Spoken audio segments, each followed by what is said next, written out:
Nos programas passados, nós falamos do tetragramaton, ligado ao número 4, do pentagrama ou pentalfa, a estrela de 5 pontas ligada a Davi e ao número 5, e do hexagrama, o selo de Salomão ligado ao número 6, para uma compreensão maior do trabalho da quarta, da quinta e da sexta hierarquias espirituais, que regeram toda a evolução humana através da marcha das civilizações na face da Terra, desde épocas remotas, que estão regendo no presente e que também regerão esta marcha para sempre no futuro. Os números 4, 5 e 6, correspondentemente aos arcanos ou mistérios maiores do tarô, correspondem o 4 ao quadrado, a cruz, a lâmina 4 do tarô imperador, que é Júpiter, que desenha com as pernas a figura do seu número, do número 4, e que traz o bastão de comando como quarto planetário, tendo o poder temporal ou das têmporas ou das coisas relacionadas à matéria. O 5 corresponde ao pentagrama ou pentalfa, a estrela de 5 pontas, a lâmina 5 do tarô, que é o Papa, que tem o símbolo de Áries, dos avataras e dos manus ou condutores de povos. O carneiro Áries, símbolo religioso, presente em todas as igrejas como cordeiro, que é o cordeiro, um carneiro novo, recém-nascido, indicando assim o Papa, o carneiro, o cordeiro, o poder sacerdotal, papal ou religioso, ou de ligação do terreno ao espiritual. E o 6, por fim, que corresponde ao hexagrama, a estrela de 6 pontas, a lâmina 6 do tarô, o namorado, o amor, a criação, que tem o símbolo de touro, símbolo da terra, indicando o poder espiritual ou poder maior, que comanda a vida na terra. A própria figura 6 do tarô diz tudo. 3 figuras humanas encimadas por um anjo flechador, indicando o poder espiritual sobre uma tríade que representa, conforme a finalidade da leitura do tarô, ao Pai, Mãe e Filho como base de expansão da humanidade. O quarto planetário, amparado pelo 5º e pelo 6º, o Adão andrógeno, separado por Vênus ou Cupido ou anjo, em Adão homem e Adão mulher, chamado Eva. Completando todos estes conhecimentos, o tema do nosso programa de hoje é Pramanta e Suástica. Pramanta se escreve com TH e Suástica é S-W-A-S-T-I-C-A. É esvástica, mas se pronuncia suástica.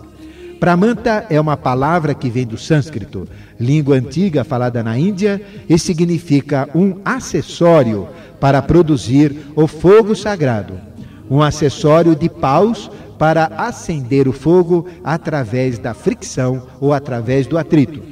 O pramanta é um conjunto composto de um disco de madeira com um furo central, representando o aspecto feminino, Arani ou Mãe Universal, no qual os brahmanes ou sacerdotes hindus produzem fogo friccionando no furo com um pau ou bastão, símbolo masculino ou gerador. Esta figura simples, que gera calor e depois fogo, representa a própria atividade sexual divina, superior, para gerar a vida, mas ocultamente tem um significado muito maior e significativo, importante. O disco no ocultismo é uma figura formada por uma cruz, tendo as 4 pontas dobradas em ângulo reto. Quando as 4 pontas são dobradas para a esquerda, forma uma figura chamada de suástica. E esta figura dá a impressão, a sensação de girar positivamente no sentido horário. Quando as 4 pontas da cruz são dobradas para a direita, forma uma figura oposta, contrária, chamada de sovástica, E esta figura dá a impressão, a sensação de girar negativamente no sentido anti-horário. A svástica é o símbolo de Hitler, do nazismo, que erroneamente, muito erroneamente, é chamada de suástica, como uma artimanha de anticristo, de hierarquias contrárias para confundir a própria humanidade. A cruz suástica, na realidade, é o símbolo do Pramanta, o símbolo de comando da humanidade que Hitler, usando a cruz svástica ou contrária, tentou dominar o mundo pelo nazismo na última guerra mundial. A suástica é um símbolo iniciático de comando pelo bem, pela paz, pelo altruísmo, pelo amor. E a svástica contrária é um símbolo de comando pelo mal, pela guerra, pelo preconceito, pelo ódio. O Pramanta é o quinto elemento, o bastão que gera o fogo que energiza a cruz mundanal evolutiva. E é o bastão de comando do Cristo, ou na cruz mundanal involutiva é o bastão de comando do anticristo. A cruz suástica é a cruz de 4 pés. A cruz Jaina, ou da doutrina hindu, que é muito similar ao budismo. É a cruz mística da fraternidade maçônica chinesa ligada aos mistérios de Forri e depois de Lao Tse. É o selo do coração. É o símbolo, selo do coração, símbolo de Buda, impresso em seu próprio coração. Símbolo oculto do budismo e que após a morte de Buda, este símbolo foi gravado no peito dos budistas iniciados. É o símbolo do shantoísmo, é o símbolo dos nossos amigos da Seishonoye, que tem um programa logo após o nosso, Religião Filosofia, mostrando que o seu fundador, Masaharu Taniguchi, é um ser especial e ligado à grande fraternidade universal. É um símbolo pré-histórico, gravado em templos de rochas por mestres primitivos.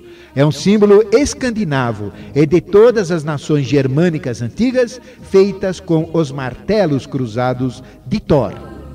Símbolo da fraternidade chinesa da flor de lótus, símbolo rosa cruz, onde a cruz é a suástica e a rosa é o Pramanta, ou bastão de comando, expressando a rosa o próprio amor, que deve comandar o movimento Rosa Cruz. É o símbolo da teosofia, da sociedade teosófica, símbolo tibetano primordial e símbolo de todos os povos. Símbolo religioso mais antigo que existe, símbolo de mestres e de adeptos, símbolo superior. Mas, como tudo é polar, este símbolo colocado no sentido horário é positivo, símbolo de Deus, presente em todas as religiões e movimentos evolutivos.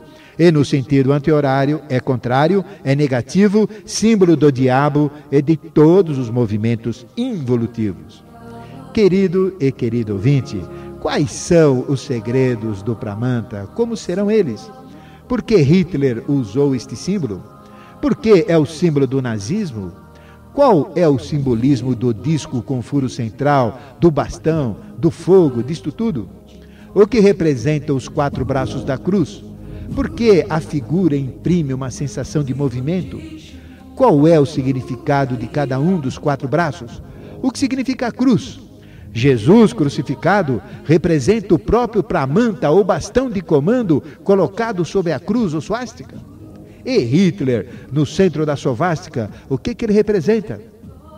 O Pramanta, será que ele é cíclico, periódico, ou será que é contínuo dentro do processo de evolução humana?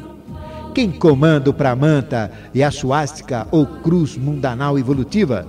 Melquisedeque tem algo a ver com tudo isto? E o rei do mundo?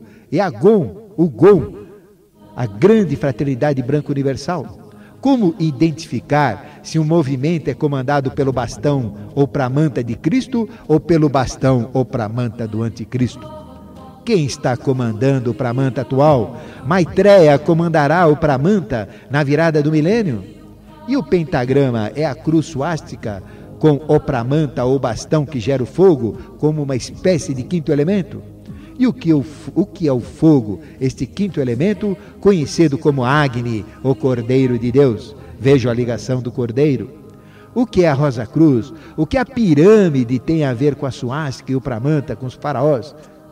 Vamos saber tudo isso. Você participa e faz as perguntas para a gente pelo 253-5336, professor Ademar Ramos, e nós aqui hoje apresentando esse programa Ocultismo Sem Mistérios, falando sobre o Pramanta e a suástica. Já temos um ouvinte na linha, vamos conversar. Alô, boa tarde. Alô? Quem fala? É Márcia? Márcia? Sim. De onde você fala, Márcia? Eu falo da Penha. Penha. Isso. Maravilha. Márcia, conta pra gente, qual é a sua curiosidade sobre Pramanta e suástica? Olha, são várias, né? Pois não, pode Agora, fazer a pergunta. A pergunta seria a seguinte: eu gostaria de saber quais são os princípios básicos da suástica, né? Como símbolo e arquétipo. E o que tem a ver a cor laranja associado à cruz suástica? Tá bom? Perfeitamente. Muito obrigado pela sua participação. Bom, Márcia, foi uma pergunta muito interessante. Os princípios básicos da iniciática são os princípios que regem todo o processo evolutivo. Porque a cruz mundanal nada mais é do que os 4 elementos que nós chamamos de fogo, primeiro, ar, depois fogo, depois água e depois terra. Então simboliza estes 4 elementos plasmando os 4 reinos evolutivos, ou seja, o reino mineral, o reino vegetal, o animal e o hominal, plasmando os nossos 4 corpos evolutivos, o nosso corpo físico, o nosso corpo vital, o nosso corpo astral e o nosso corpo mental concreto. Então representa todo este processo. E o Pramanta, que é o bastão que toca neste quaternário, que imprime energia, que faz este quaternário rodar, nada mais é do que um 5º elemento representado como Agni, ou fogo. Este é o simbolismo. E Agni nada mais é do que o mental abstrato, o mental angélico, o princípio angélico. Ele é representado como Vênus, que é o astro mais luminoso depois do Sol e da Lua que nós temos no firmamento. Então, o pessoal chama de estrela vespertina, mas na realidade Vênus é um planeta que, pela sua proximidade com o Sol e com a Terra, tem uma luminosidade muito grande. Então, o próprio firmamento diz quem é importante no céu, dentro do processo evolutivo. É o 5º elemento. E esse 5º elemento é o Akasha, é o éter, a matéria éter, e a essência espiritual é a Akasha. Agora vamos à cor laranja. Existem 4 forças da natureza. Cada uma das hastes da cruz suástica, cada uma das hastes da cruz mundanal ou da cruz crística, representa um valor evolutivo, uma força evolutiva. A primeira força de cor verde é representada por Saturno, corresponde ao plano mental, corresponde a todo este processo evolutivo que nós chamamos de Vayu, que é uma energia. A segunda força, ela corresponde ao Sol, corresponde à cor vermelha e corresponde ao plano astral. A terceira força nós chamamos de Apas, ela tem a cor violeta e corresponde a todo o processo vital, né? A todo o processo de evolução vital. E a quarta cor, que é a cor laranja, corresponde a Prithvi ou as forças terrenas. Então, quando nós pintamos esta cor com uma destas cores, nós estamos indicando qual que é o foco de comando desta força, podemos dizer. Então, como nós estamos na face da Terra, no processo evolutivo humano, não é? Aqui vivos na Terra, a cor típica é a laranja. Então, quem desenha a cor laranja ligada a esta figura, ele está representando os valores humanos, terrenos, evolutivos, materiais. Ou seja, a descida da divindade no nosso meio. Se ela tem a cor violeta, ela está relacionada ao plano etérico. Se ela tem a cor vermelha, ao plano astral, e se tem a cor verde, ao plano mental. E vejam que determinados símbolos, inclusive o da própria Seishonoye, ela traz uma riqueza violentíssima dessas cores. E tem o vermelho, tem o amarelo, tem o verde, não é isso? Então, realmente, olha, o pessoal sabe o que faz na Seishonoye. Muito bem, são 1h18 em São Paulo, temos mais um ouvinte participando com a gente. Hoje o nosso programa tratando sobre Pramanta e suástica. Boa tarde, quem fala?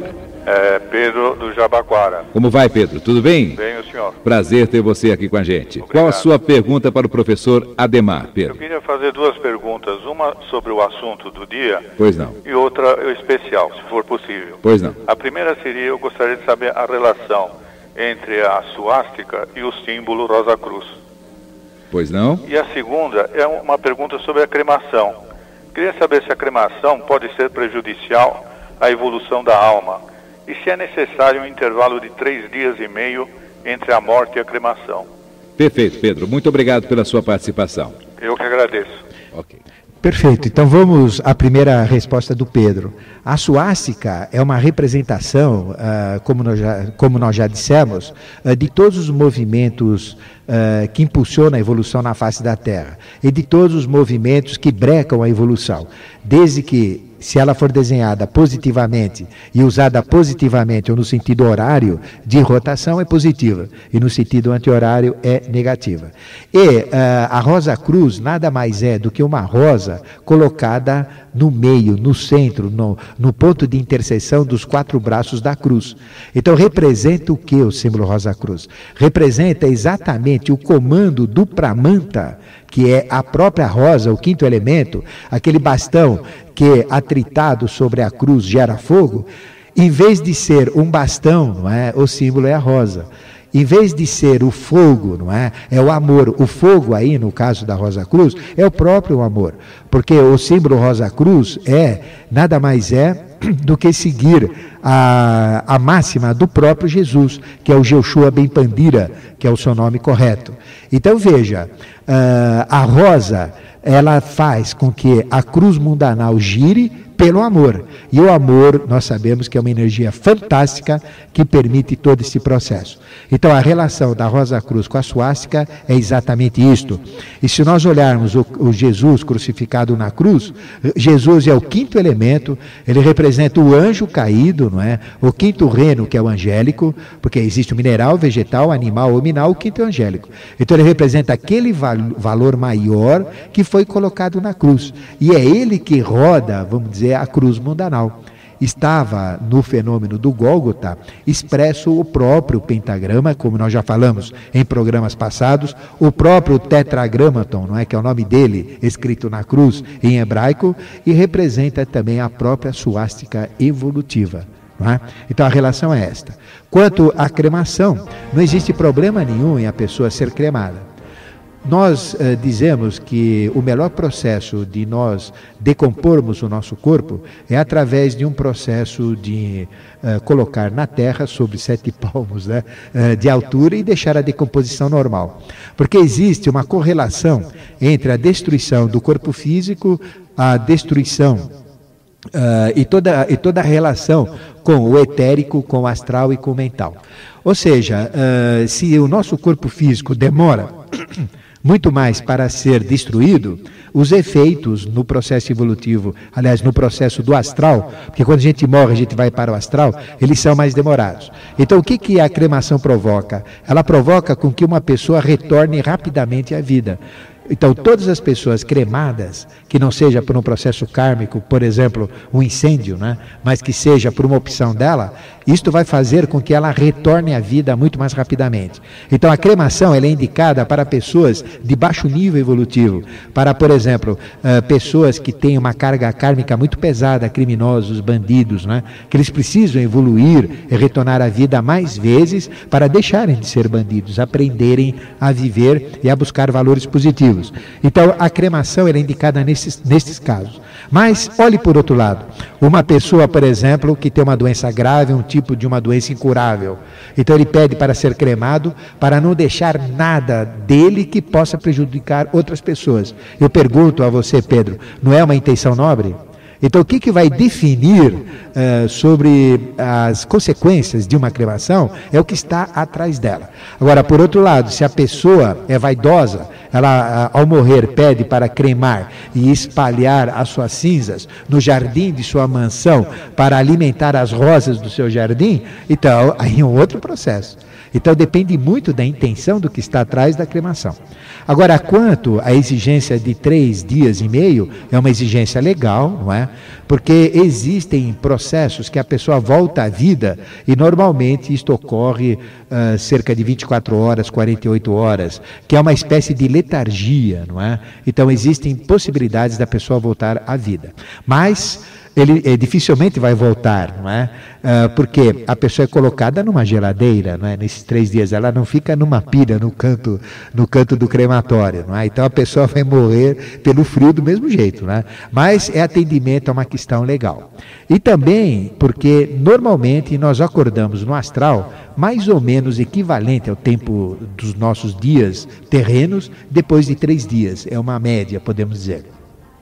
Existem pessoas que, quando morrem, entram diretamente no astral. E pessoas que demoram um pouco mais. Não é? Mas, em média, 3 dias depois, nós estamos abertos, acordados no mundo astral. E este é o motivo ligado à cremação. Um grande abraço a você e obrigado pela sua participação. 1h24 em São Paulo. Dá tempo de responder mais uma perguntinha? Vamos a mais um ouvinte que vai participar com a gente. Boa tarde, quem fala? Boa tarde. Aqui é o Orlando. Orlando, tudo bem com você? Tudo bem, graças a Deus. Ótimo. De onde você está falando? Do Itaim Paulista. Qual a sua pergunta sobre o nosso tema de hoje aqui no Ocultismo Sem Mistérios, Orlando? Eu gostaria de fazer uma pergunta para o professor Ademar Ramos aí. Pois não. Que é o seguinte, quais os benefícios da suástica a gente colocando ela dentro de casa? Perfeitamente. E aí nós carregarmos ela também no bolso da gente, né? Se existe uma certa proteção, né? Muito obrigado pela sua participação. Você ouve pelo rádio a resposta, Orlando. Bom, vamos responder rapidamente a você, Orlando. Primeiro, existe um perigo, né? Porque você vai ser confundido com nazista, não é? Nós não somos contrário ao nazismo em absoluto. Cada um tem uma opção, não é? Para escolher o movimento que ele quer seguir, em absoluto. Mas, se você não quiser ser confundido, não é? Você tem que usar cuidado com determinados símbolos. Mas em todos os templos, em todos os verdadeiros templos iniciáticos, em todos os locais sagrados, não é? Que tem simbolismos fortes, esta cruz está presente. O fato de usar uma suástica ou uma sovástica não vai indicar nada, não tem um valor negativo nem positivo. Ele passa a ter valor negativo ou positivo em função da carga psíquica, em função de quanto você acredita naquilo que você está usando. É o mesmo exemplo do pé de coelho, não é? O pé de coelho é símbolo da fertilidade. E transpassando, porque o coelho, quando ele some, ele entra numa toquinha, vem a coelhada depois, né? Então ele é símbolo da sexualidade, ele é símbolo da agilidade, ele é símbolo da prosperidade, da fertilidade, não é? Por isso que a gente usa o pé de coelho. Por superstição. Nós somos totalmente contra a superstição. Se a gente usa algo, tem que saber por que usa este algo. Então, se uma pessoa usar um pé de coelho e ela se revestir o seu ser de que aquele pé de coelho realmente é um instrumento de sorte, é aquilo que realmente ajuda, é aquilo que favorece, ela vai impregnando o uso desse objeto às suas próprias forças psíquicas e, indiretamente, inconscientemente, faz com que as coisas ocorram e aconteçam. Então, o caso de uma cruz suástica ou sovástica é exatamente igual. Em si, não diz nada. Depende de quanto uma pessoa joga de si, quanto que ela põe de energia psíquica em cima deste simbolismo. Aí passa a virar um talismã. Por exemplo, se um nazista usa uma cruz sovástica, não é? Com aquele impulso de ódio, com aquele impulso de egoísmo, querendo ser o líder de tudo pela força, não é? Obrigando, então vai ter um valor, não é? Agora, vai depender, por exemplo, no caso de você, que é ligado ao bem, ao belo, usar uma cruz sovástica. Se você impregnar que aquilo é um elemento que vai trazer consciência, que vai facilitar você entender mistérios maiores, ela vai ter o efeito. Funciona assim, Orlando. Muito obrigado pela participação e um grande abraço. Bom, temos mais um ouvinte na linha para participar do nosso programa de hoje, Ocultismo Sem Mistérios, falando sobre Pramanta e Suástica. Boa tarde, alô, quem fala? Quem fala? Boa tarde, é a Cida. Cida, tudo bem, Cida? Tudo bem. Ótimo, você fala de onde? Vila Ré. Ótimo, a Cida consegue participar sempre com a gente, né, Cida? Ela tem algum segredo que ela consegue ligar, não é, Cida? Mas não conto. Qual a pergunta de hoje, Cida? Professor, eu gostaria de saber por que Hitler usou esse símbolo, né, da suástica. Ele foi o anticristo, ele está ligado ao número 666. E quem está comandando o Pramanta atual? Maravilha, obrigado pelas perguntas, muito Cida. Obrigada eu, tchau. Tchau. Bom, este símbolo, que é o símbolo da suástica, que é o símbolo do bem evolutivo, positivo, e o da svástica, que é o símbolo do nazismo de Hitler, é um símbolo de poder, é um símbolo de comando, porque Pramanta, na realidade, é quem comanda o processo. E Hitler, ninguém pode discutir, foi quem comandou todo o movimento, não é, para dominar o mundo. Ele queria dominar o mundo. Então ele dizia que o povo alemão e aqueles que se ligassem a eles seriam os verdadeiros arianos, não é? Mas na realidade, ariano é toda a população que existe na face da Terra, porque nós estamos numa raça mãe evolutiva chamada ariana. Estamos numa quinta sub-raça em plena transição, ou seja, na quinta sub-raça teutônica, em plena transição para a sexta sub-raça com sementes incas tupis, que vai florescer aqui do Brasil ou da América do Sul e vai se espalhar para o mundo, que será a raça de Aquário. E é por isso que o Brasil tem toda essa miscigenação racial, porque ele tem uma missão muito importante nesse processo. Então Hitler usou esta figura, que era da svástica, como símbolo do poder, ou aquele que comanda o Pramanta do ciclo. Só que ele tentou comandar usando a guerra, usando a força, usando o preconceito, não é? Contra os hebreus, contra tudo quanto é raça, não é isso? Então o que aconteceu? Houve uma exacerbação no uso desse poder. Mas isto é típico para as hierarquias da esquerda, não típico para as das direita, para as hierarquias da direita. Então veja, realmente ele tinha o direito de usar este símbolo, porque ele representou um domínio através da guerra e da força, não é? Só que não deu certo, não é? Então nós conseguimos sair deste domínio, porque nada pode ser feito pela força, tudo tem que ser feito pelo livre-arbítrio humano. O número 666 realmente é um número que representa estes três aspectos que nós chamamos aspectos da besta. Então, isto é um símbolo apocalíptico, está ligado à besta do Apocalipse, a própria Babilônia como a prostituta universal, e tudo o processo ligado ao 66 não é só um processo de anticristo, ele é um processo também de rigor. Isto é muito delicado, porque, por exemplo, a figura de Maitreya, que é a volta de Cristo, que é a manifestação avatárica nesta transição de milênio, ela está ligada a este número. E se a gente somar o 666, a gente tem o arcano 18, e o arcano 18 é um arcano de transformação. Então, às vezes a gente transforma alguma coisa pelo mal, e às vezes a gente transforma alguma coisa pelo bem. Então nós temos que ter esse cuidado para analisar esse fator 666. Mas ele estava ligado, obviamente, ao 666. E tem mais uma outra pergunta? Quem comanda o Pramanta atual? Sim, o Pramanta atual, ele é comandado, infelizmente, né, nós não podemos citar o nome das pessoas, mas se você entrar numa escola de iniciação, você vai saber quem são, né? Nós não podemos divulgar publicamente. Mas existe sempre alguém na face da Terra como uma extensão dos mundos ligados aos mundos interiores ou do governo oculto do mundo, uma extensão de Agartha na face da Terra. E quem comanda o Pramanta são estes seres que têm esta missão. Muitas vezes eles são desconhecidos, muitas vezes eles têm uma missão totalmente oculta, que é o caso destes que estão tomando conta do Pramanta atual. E atualmente nós temos no centro deste Pramanta a figura de uma mulher, não é? A figura de uma mulher a qual nós somos muito ligados, que infelizmente aqui ao vivo não podemos dar o seu nome. Mas quem comanda o Pramanta são extensões da Agartha na face da Terra. E este bastão de comando, que é o Pramanta, ele vai ser pego agora pela vinda de Cristo. Ou seja, periodicamente surge uma consciência maior que domina todo o processo evolutivo através do Pramanta ou desse bastão. Quem vai comandar vai ser Maitreya, que seria a volta de Cristo. E quem comandou do ano 0, podemos dizer, até este fim de ciclo, o fim de Peixes, foi Jesus. Não existe diferença nenhuma de Jesus e de Maitreya. É a mesma essência que se manifesta, só que dando um novo impulso evolutivo. Se nós compararmos a humanidade na época de Jesus e compararmos a humanidade nesta época, é evidente que ele vai ter que surgir com uma maneira diferenciada. Porque existe uma regra, não é, Viviane?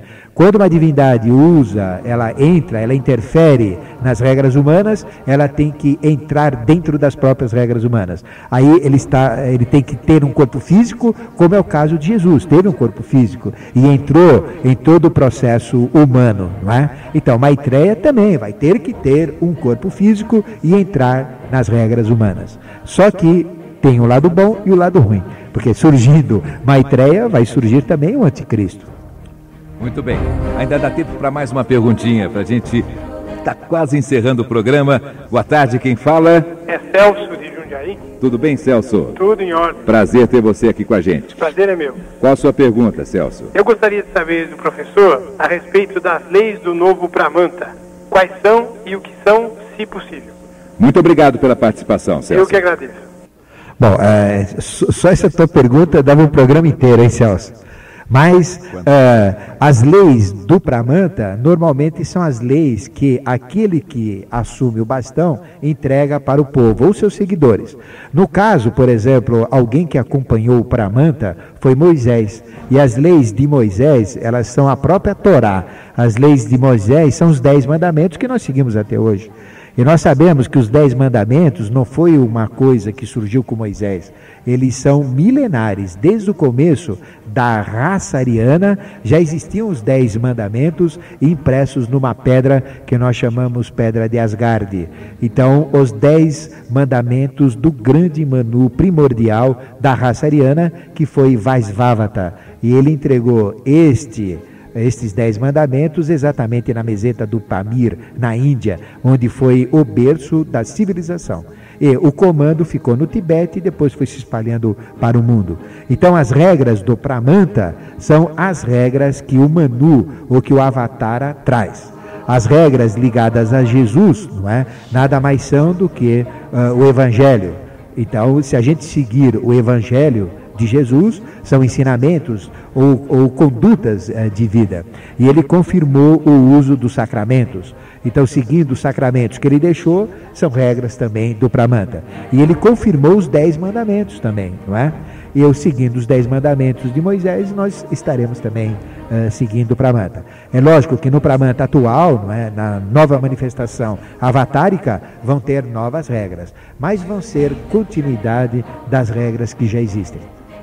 Muito bem, agora faltam 8 minutos e meio para as 2 horas da tarde e nós vamos passar já ao nosso término do programa com a conclusão do professor Ademar Ramos. Bom, hoje nós falamos sobre os símbolos mais sagrados e poderosos que existem. O Pramanta, bastão de comando que ao atritar a cruz mundanal suástica gera fogo, a energia que movimenta o compasso quaternário evolutivo na Terra. Os 4 reinos, o mineral, o vegetal, o animal e o hominal, os 4 estados de matéria, sólido, líquido, plasmático e gasoso, e os 4 corpos e mundos evolutivos, o físico, o etérico, o vital, o astral e o mental. Constantemente na Terra existe um Pramanta de comando, um 5º princípio que faz o quaternário girar, que dá vida evolutiva. E o 5º princípio é o reino angélico, representando os anjos caídos no meio da humanidade. O estado de matéria éter, ou mental superior, ou mental abstrato. Mas como tudo é polar, o Pramanta ou comando evolutivo é polar também. Quando atua como Cristo sobre a cruz positiva, evolutiva ou suástica, faz o compasso quaternário terrenal girar positivamente no sentido horário, provocando evolução no sentido do bem, do belo, da ética, da moral, do altruísmo e da paz. Quando atua como anticristo sob a cruz negativa, involutiva ou sovástica, faz o compasso quaternário terrenal girar negativamente no sentido anti-horário, provocando involução no sentido do mal, do feio, da conspurcação de costumes, do imoral, do preconceito e da guerra. Reforçando aqui, a figura do nazismo é a sovástica, pois gira no sentido anti-horário e nunca a suástica, que dizem ser por desconhecimento das verdades ocultas ou então para confundir pessoas.